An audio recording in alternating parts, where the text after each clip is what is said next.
Hello, this is Scott, known as Cantaloupe to Some Online, and I'm here in Lakeport, California, in Lake County, on a beautiful morning. It's September 1st, 2024, and I am enjoying the morning at Clear Lake, which has a long history, and that's not the purpose of this video to go over it, but I do want to talk about land and geography a little bit. This is going to be a short video with a couple of observations about things that could be better, like many of my videos, and just so you have an idea of what I'm looking at here.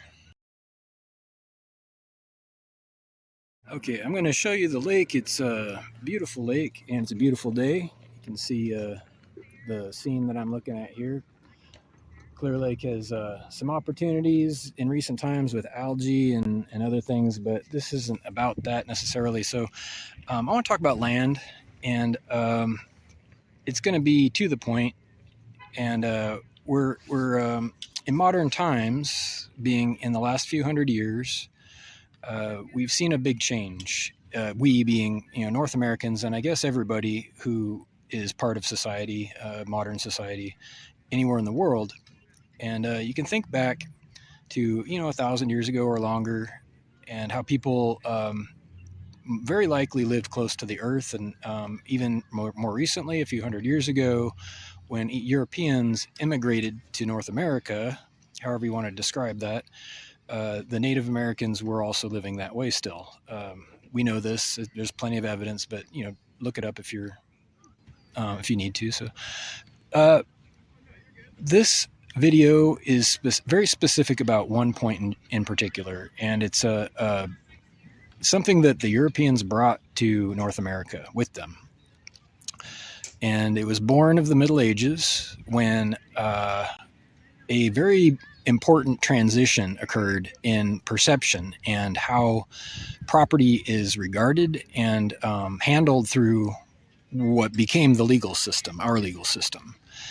And again, not to digress, but our way of litigating and legislating with regard to property and all manner of business and behavior derives largely from England, in this country anyway, and what was happening prior to that. And it was a reaction to the problems they were having, but they also took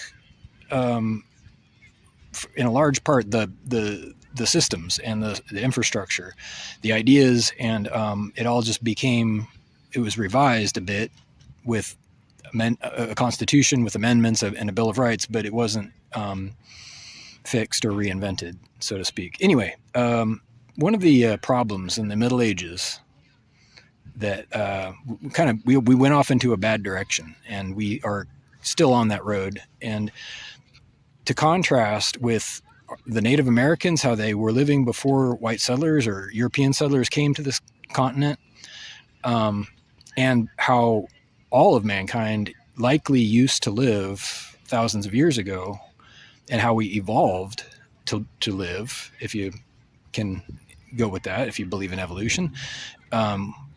Obviously, we have lived in other ways besides in cities and in the way we all take for granted now. It's the way. And the big difference, here's the point, the big difference is it's actually one of geometry, and this is connected in a very small way to my other videos where I talk about dimensions and geometry, and it's some kind of how I view things. I look at things in mathematical ways.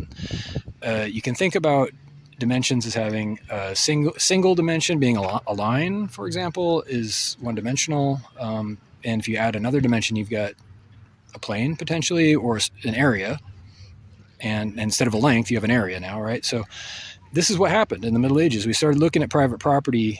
We added a new dimension, and you can think of it as a natural step, but you can also think about it as a misstep. Now, here's what I mean. When you have an area instead of a point, consider, long ago and not so long ago in North America, we had people living in points, teepees, your residence. Everybody, it was understood. Maybe you lived there. Maybe there was a conflict or not. But regardless, it was based on a point, not a perimeter. So my point is that we've turned points into perimeters, and now all that's left are the very narrow spaces in between, which we call roads. Okay, so let's move forward.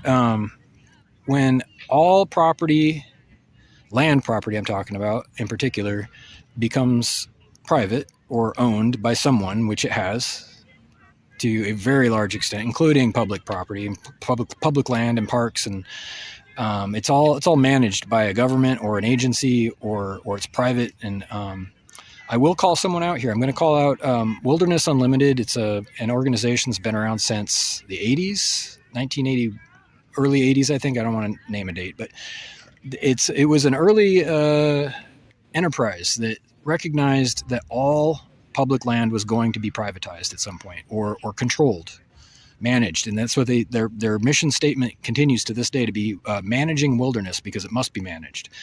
And it's a thin disguise for what they're really doing, which is commercializing access. Okay, I don't want to talk about that. It's not really the point, but we see that these are some of the toxic byproducts of mishandling or misunderstanding what property is. Property is not meant to be a perimeter or prison. It's meant to be a point. And it's logically, when you look at it, you have perhaps a buffer around your property, your personal space. But we need that buffer. We need the gray area in between the points in order for people to get along. And if you think really hard about it, it's the only way it works. It's the way we evolved for a reason. And there's nowhere else to go when you expand out to every possible inch of space. There's nowhere to go. So suddenly you have a big social problem when you start looking at it as perimeters versus the points that it was supposed to be originally. Anyhow, that's the substance of this video, and I may have a follow-up. There's a whole bunch of stuff connected to this idea, but I'm glad you checked it out. I hope you have a good day. Contact me at whitehotrobot@gmail.com with any questions or concerns. Thank you very much.